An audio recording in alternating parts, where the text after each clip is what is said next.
Amen. Used to smoke. You wouldn't think that. Used to smoke, drink, do the things that she wanted to do. That day, they were at a crossroads. Which way am I going to go from here?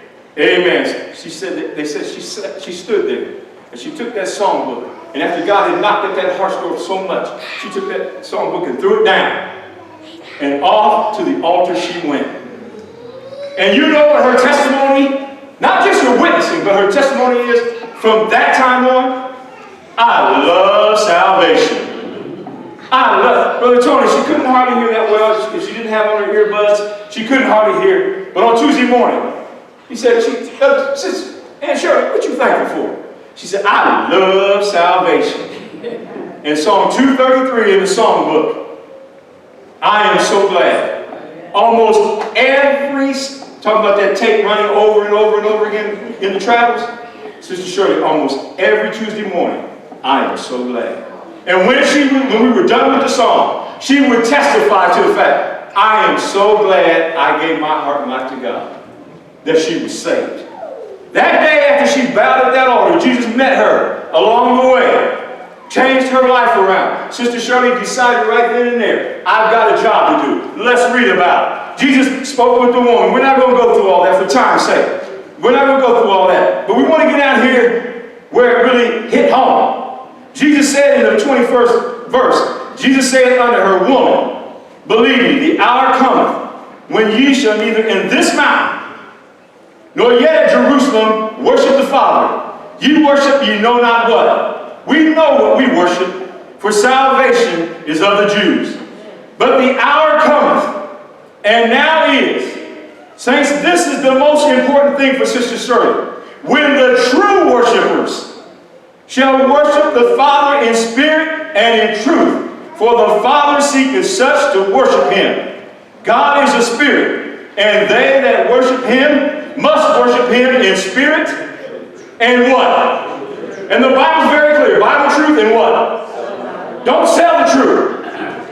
If you were given it, if you were taught, if you were shown, if it was explained to you, don't sell the truth. Doesn't matter what other people do. And Sister Shirley was not changing. She was not budging. She was a strong supporter all the way through. She never flexed. She never changed. He said, and they that worship him must worship him in spirit and in truth. The woman saith unto him, I know that Messiah, he cometh, which is called Christ. When he is come, he will tell us all things. Jesus saith unto her, I that speak unto thee am he. There is no greater life's lesson than for Christ to show you himself. To reveal to you like he revealed to her. And from that time on, from 1972 all the way, my wife and I went by the nursing home. She was relieved of being quarantined and whatever else. And she was back in her room. And we got wind that you could come by and visit her. And I love Sister Shirley. Sister Shirley loved us and she loved people. And I said, honey, let's go by and see Sister Shirley. So we got together, we went over there to see her. She was sitting up in the chair talking to Sister Nee and Brother Tony. They had just got through saying Bible verses together in memory work. And Sister Shirley was going right along with them. But she was sitting up in the chair and she was smiling. And Brother Tony and Sister Nee had been there a little bit longer, so they went ahead and started to leave. But my wife and I was there afterwards. And my wife was talking to Sister Shirley. And she was answering with a smile on her face about this salvation, how we were going to stand by her and all of that. She was in agreement. And I leaned over and I whispered in her ear. I said, Sister Shirley, you know we're going to keep on praying for you. Okay? And you know what her response was? Okay. Okay. I knew right then, I said, she's good to go. She's good to go. Sister Shirley has been faithful. And she proved that love day by day by day. But we want to get down to what that testimony, not just her witnessing, but that testimony was. In verse 27, it says, upon this came his disciples, and marveled that he talked with the woman. Yet no man said, what seekest thou? Why talkest thou with her? The woman then left her water pot. The woman then left all that she was doing, and the lifestyle that she was living, and how she was going on and on and on. She left all that. And in verse 29, those are more that Sister Shirley, as her testimony, time after time after time again, she would say, come see a man. She would tell you, come see a man, which told me all things that ever I did. Is not this the Christ? Saints, there's no greater testimony than for you from your heart and from within. Tell this sin-united world, is not this the Christ? Nothing more better than that. And as I consider Sister Shirley, all the many times that she wanted to help out with people and she wanted to witness to precious souls, my mind stands out in one time. I'm so thankful that she helped down through the years, souls getting saved, helping souls get jobs. She helped Brother Keith Beard get a job at Wittenberg. And they remember her to this day. I run into some of them, Jackie, and different ones that work with her at Wittenberg, and they tell me about how I talked with Shirley. She didn't seem, everything wasn't just so. And I said, yeah, she's slowing down just a little bit. He said, well, I was concerned about her because she was a good worker. And Sister Shirley could work. And I'm talking about stuff like that right there. That's what Sister Shirley made. She could make these kind of clothes and drapes and all that kind of stuff. That's what she did. But she helped Brother Keith Beard get on at Wittenberg University. Not knowing that she was helping me in the long distance. Because I worked at the post office. And Brother Keith ended up being the mail deliverer from Wittenberg to the post office. So I was seeing him on the dock on a regular basis. And one of the hardest tests and trials I went through is because she got him on at Wittenberg, I was able to see him when I would go to work in the morning. And what a blessing she was, time and time again. And as I was thinking about how she lived her life day by day by day, and how she was willing to please and help, as she got older, she slowed down just a little bit. And over here in Acts chapter 9, this is what it says. It said, now there was at Joppa a certain disciple named Tabitha, which by interpretation is called Dorcas. This woman was full of good works. Yes, yes. Full. Is anybody here believe Sister Shirley was full of good works? Full of good works and alms deed? Would she not help you out? Anybody in here ever receive a Sister Shirley soup? Sister Shirley would make soup. She said she made a whole bunch of it for Walter. She said, I'm going to give it to Walter. She said, but I want you to have some too. I said, well, Sister Shirley? She said, no, I have all this stuff and I got to get rid of it because my freezer is full and I got to get it out of there. And she was telling me, Walter, she was going to send a whole bunch of it to you. Did she send it? I ain't going to ask you if you ate it or not. Okay, all right, he said he did. And I did too, and it was good. Because Sister Shirley was willing to help other people. And she cared about people. But this woman was full, not just on again, off again sometime, full of all these good works and alms deed. And it came to pass in those days that she was sick and died. When they had washed, they laid her in an upper chamber. I want to drop down.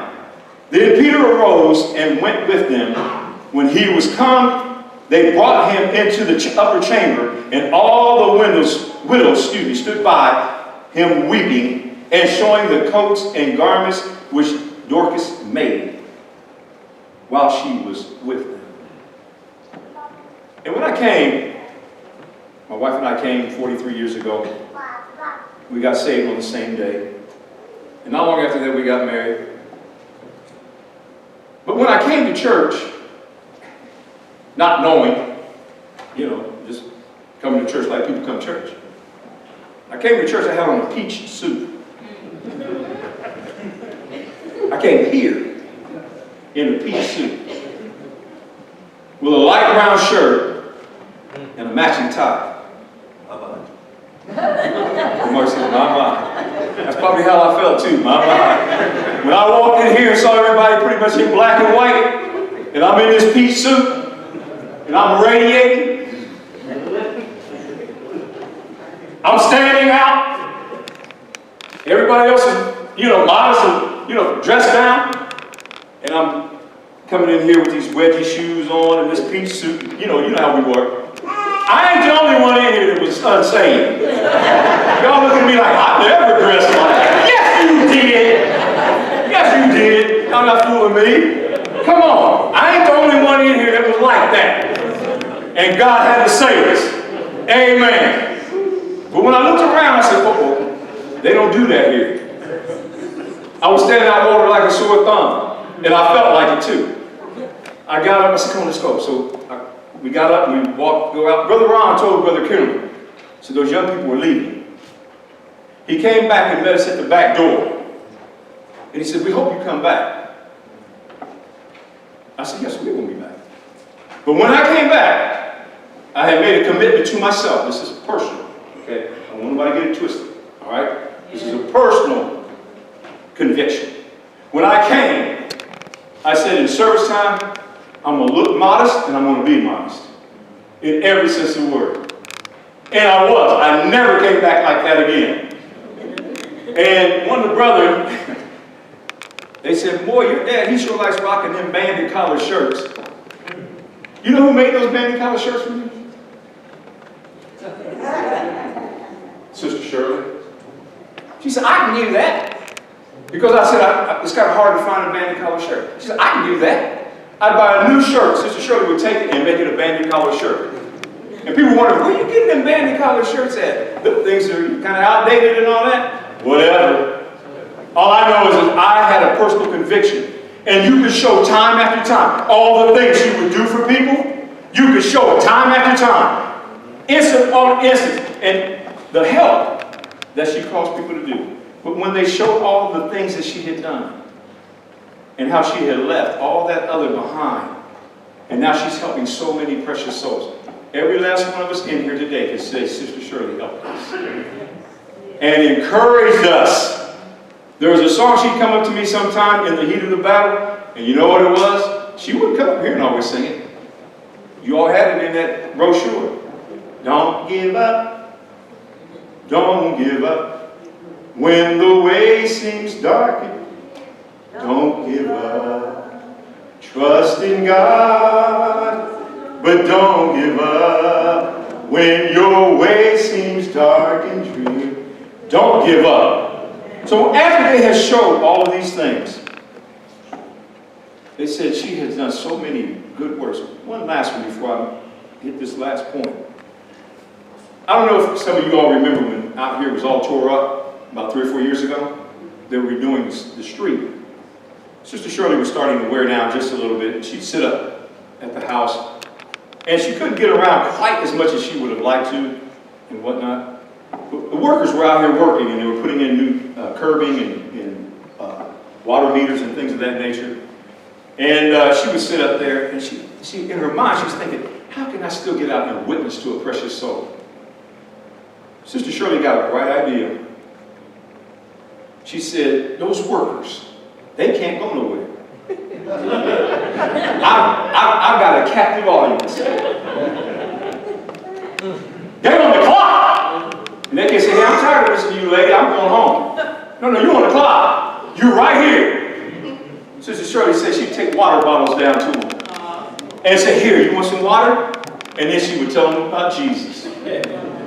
All she would. And I'm going to show you how it works, dear one, how important it is for us to stay in the Spirit of Christ. We were purchasing a new refrigeration system in here. Some of the brothers were busy, and they help out a lot. Brother Tony and Brother Mike especially. They help out a lot. But they couldn't be here that day. And the semi was coming to bring it in. I said, well, I'll do it. I'll go and get it myself. Okay? You unload it, and I'll be here for the unload. But in the process, the street, like I said, was being tore up. Being a plumber, I came out on East Street, and I was looking down, and they were trying to get the water shut off. And they were having a hard time doing it. And I didn't know if they had that street key, they were using it properly. And this is a key that turns the water off and on. And you've probably heard Brother Kinley mention it from years gone by. How there was 2 men would turn that key and turn the water off and on. Well, I went down to help them out just to see what they were doing. I said, do you have that key on right? And I was just talking to them. And one of the young men was in the ditch. And he looked up and he saw the sign on the church. He said, Church of God. I said, yeah. He said, now what denomination is that? I said, non-denomination. We're just independent church. We let the Spirit guide us and direct us.